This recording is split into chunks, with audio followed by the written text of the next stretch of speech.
welcome back to Shakhtar's Glory, episode 63. Last time out we had Leverkusen, and that did seal our way into the first round knockout.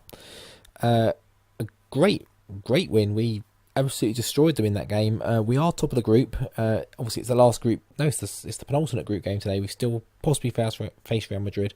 We do face Real Madrid rather. We're looking for a favour from Leverkusen for them, and a result here against Salzburg today, which would see us through as leaders of the group. I'm not sure who that's looking like. It will give us in the first round rather. We'll see. Maybe at the end of this, if that ties things up a little bit more in some of the games. I mean, it's not going to be an easy game, that's for sure. Being at home, normally I'd say that's where we prefer, but we've been quite good away this season. I mean, it might just be me in my mind thinking it, but I'm pretty sure the way we're playing now is set up more to hurt teams away, and maybe at home we have to be a bit more oppressive on them. But we'll see. But we've been playing well, regardless. So let's see what's happened since that last Leverkusen game. There has been quite a lot of time, because there's been an international break in there, which took ages to get through on this laptop. It's absolutely ridiculous. I did a lot of admin-y bits in between as well. I've been trying to get some more staff in, looking at a few players, trying to put a few deals in place. I have put a couple of deals in place, so maybe not this episode, but we'll obviously be getting near to January in the opening of the window. There's a few bits of news as well which we'll pick up on. So they sort of happened between the Kapati and the Zerka game, which was when the international football was taking place. So we beat Kapati 3-0, and these two games actually that followed Leverkusen, we did a bit of an experimentation. So we completely revamped the squad in. We put all the fringe players, we gave them football, which we have been doing quite a bit, to be fair. But I tinkered a bit with the formations as well, and the tactics and the team instructions, just to try and improve on some of what we were doing. But Kapati 3-0, Paulinho, Rodrigo and Barco with the goals, a complete South American flavour in the goals in this game. A lot of Ukrainians playing though. The back two were Ukrainian, the goalkeeper was as well, Kovalenko in there. Malinovsky come off the bench as well. So we had a good core of Ukrainian players as well. A lot of South Americans, as you can imagine. That is kind of the market I'm going for. What else happened in that game, or that I need to think about? Not too much actually. Yeah, we went on into Zerka. No, sorry, in between those games. Yeah, so we noticed that we got a new story that the young keeper, Gray, the Scottish guy who we just picked up on a free randomly, he won his first cap for Scotland, and I looked at him and he was playing quite well for Arsenal Kiev in the division below, and the coaches, scouts, whatever, were recommending him that he should be playing Premier League football. So I've recalled him from his loan. We're going to look. I maybe did it a bit, presumptuous really. I should have waited till January, because I can't actually loan him out again now. But I'm going to try and give him some game time ourselves in some of the games. We haven't got a cup game again now until it has been drawn, but it's not until April, so irrelevant. So making him a cup keeper is irrelevant, and he's not going to be the Champions League goalkeeper. He's not there yet. But he played in the Zerka game, didn't do too bad. He did pretty well actually. Paulinho with 2 goals, Rodrigo with 1, and Rakitsky with 1. Hurtado also made his international debut. He came for a new contract, negotiated a really good deal for him, kept it really cheap, really low, options to extend it for 2 years. And I pressed walk away by accident.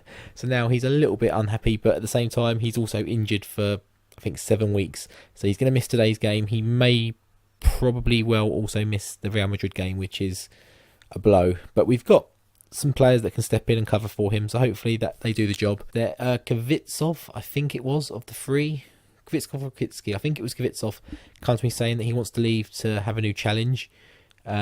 Managed to fob him off a little bit, because no one's actually interested in him, and he actually was quite sensible about it and said, yeah, you're right, fair point, we'll come back to it. He is 29 years old now, so if someone comes in for him, probably a Chinese club, I think they were interested in him before, then we will probably go, yeah, see you later. We've got a good few young players coming through, options that we can bring in, so he may well be one to step aside and leave, and if we can get a decent bit of money for him, we can probably get 15 to 20 million for him, hopefully. I don't know why we're looking at their team too much, because we don't know too many of them. Obviously, they've got Nolito in the middle there. We touched upon in the last game we played against them. De Boer up front. I mean, there's not too much to scare us, but we've got Babacar up front again. We've got Rodrigo and Barakier on the wings. Barakier's been itching for some football as well. Boyachuk is also injured. He's the first choice, only real player that's really comfortable with the Ramdeuter role currently. Barakier is the next best. So it's kind of helping us out a little bit, the injury to Boychuk, but not really for the Real Madrid game. We need him back for that.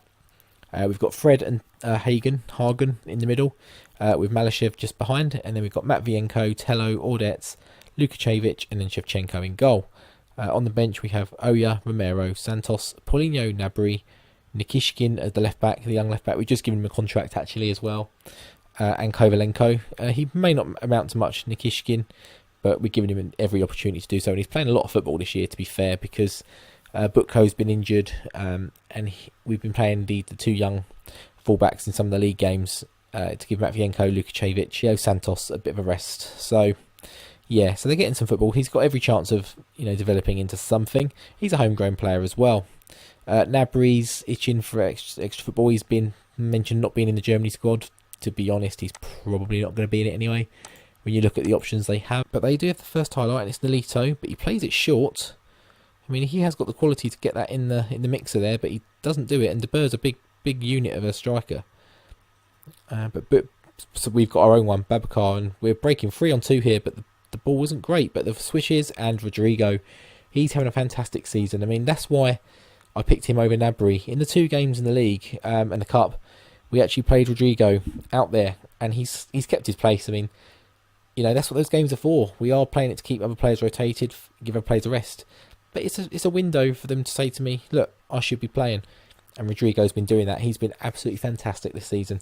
Bit like last episode, you may notice me being a little bit louder. I'm recording it, well, not straight after, because there's quite a lot of games to play, but in the same evening, and they're still not home. The wife and kid aren't home yet, so I've got a bit of free reign again, just to let rip when I need to. And Babacar's there, and he just shoots over. I think Real Madrid, I think they are drawing. Have we given away a penalty? No, it's a great tackle.